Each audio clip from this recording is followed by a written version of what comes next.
കൂന്തൽ നിറച്ചത് കഴിക്കണം എന്നുള്ള ആഗ്രഹം കൊണ്ട് ഞാൻ ചെന്ന് കയറി കൊടുത്തത് ദേ ഈ വടകൂറ്റൻ കൂന്തലിൻ്റെ മുന്നിലാട്ടാ 2 ഇതാണ് എൻ്റെ കെട്ടിയോ മേടിച്ച് കൊണ്ടുവന്നത്. അപ്പോൾ അതിലേക്കുള്ള മസാല ആദ്യം സെറ്റാക്കി എടുക്കുക.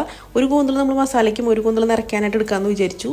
അപ്പോൾ തക്കാളി, സബോള, ഇഞ്ചി, വെളുത്തുള്ളി, അതുപോലെ മുളക് പൊടി, മഞ്ഞൾപ്പൊടി, ഉപ്പൊക്കെ ചേർത്ത് നല്ലപോലെ വഴറ്റിയെടുത്ത് അതിലേക്ക് ഒരു തക്കാളിയും കൂടി അരിഞ്ഞിട്ട് എല്ലാം വഴണ്ട് വന്നതിന് ശേഷം മറ്റേ കൂന്തൽ പൊടിയായിട്ട് അരിഞ്ഞിട്ട് ഒരു 5 മിനിറ്റ് ആവി കയറ്റിയെടുത്തു കേട്ടോ. കുറച്ച് ചൂടുവെള്ളം ഒഴിച്ചിട്ട് പിന്നെ നാളികേരം, കറിവേപ്പിലയും അതുപോലെ തന്നെ ഗരം മസാല ഇട്ടിട്ട് മിക്സ് ചെയ്താൽ നിറയ്ക്കാനുള്ള മസാല സെറ്റായി. പിന്നെ കൂന്തലിൻ്റെ കാര്യം എൻ്റെ ഒരു അനുഭവം കൊണ്ടും അതുപോലെ തന്നെ കുറേ പേര് പറഞ്ഞത് വെച്ചിട്ട് 5 മിനിറ്റ് ഇടാം, അല്ലെങ്കിൽ 30 മിനിറ്റ് മുതൽ 45 മിനിറ്റ് വരെയെങ്കിലും വേവിക്കണം. എന്നാലേ പെർഫെക്റ്റ് ആയിട്ട് കിട്ടുള്ളൂ, അല്ലെങ്കിൽ റബ്ബർ പോലെ ഇരിക്കും. എൻ്റെ നെഞ്ചത്തേക്ക് കയറ്റിക്കോ എന്ന് പറഞ്ഞ് നിൽക്കുന്ന കൂന്തലിൻ്റെ ഉള്ളിലേക്ക് നമ്മൾ മസാല ഇങ്ങനെ കുത്തിക്കയറ്റുകൊണ്ടിരിക്കണം. അത്യാവശ്യം ഉണ്ടായിരുന്നു, വലുതായിരുന്നല്ലോ.